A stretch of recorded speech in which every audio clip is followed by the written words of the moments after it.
ఈవీఎంల బాధ నవ్వుకున్న లోక్సభ.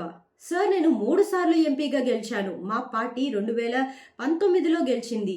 అన్ని సార్లు ఈవీఎంలతోనే గెలిచాము. అయినా ఈవీఎంలపై అనుమానాలున్నాయి అని సిరిపై చర్చలో వైసీపీ ఎంపీ మిథున్ రెడ్డి చేసిన వ్యాఖ్యలతో పార్లమెంట్ సభ్యులంతా అయోమయంగా ఆయన వైపు చూశారు. చివరికి రాహుల్ గాంధీ కూడా ఏం మాట్లాడుతున్నావయ్యా, నరాలు కట్టయిపోయాయి అన్న ఎక్స్ప్రెషన్ తో ఆయన వైపు చూశారు.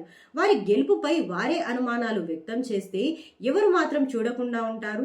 సిర్ గురించి మాట్లాడమంటే అదేం వాదనలు బాసు అన్నట్లుగా చూశారు. వైసీపీ గందరగోళ రాజకీయాలు, అడ్డగోళ వాదనలతో పార్లమెంట్ లో పరువు పోగొట్టుకుంది.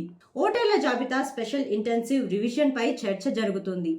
ఓటు చోరీ అని రాహుల్ గాంధీ ఆరోపిస్తున్నారు. ఆ అంశంపై వైసీపీ తరపున మాట్లాడేందుకు అవకాశం వచ్చింది. ఆ అవకాశాన్ని మిథున్ రెడ్డి తీసుకున్నారు.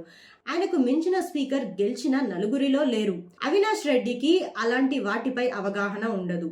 గురుమూర్తి తనుజరాని మాట్లాడతారో లేదో ఎప్పుడూ అవకాశం ఇవ్వలేదు. మిథున్ రెడ్డి మాత్రం తనదైన స్టైల్లో చెప్పాలనుకున్నది చెప్పారు. ఓట్ల చోరీ గురించి మాట్లాడమంటే పూర్తిగా ఈవీఎంలపై వెళ్లిపోయారు. దీంతో అసెంబ్లీలో ఉన్నవారంతా నవ్వుకున్నారు.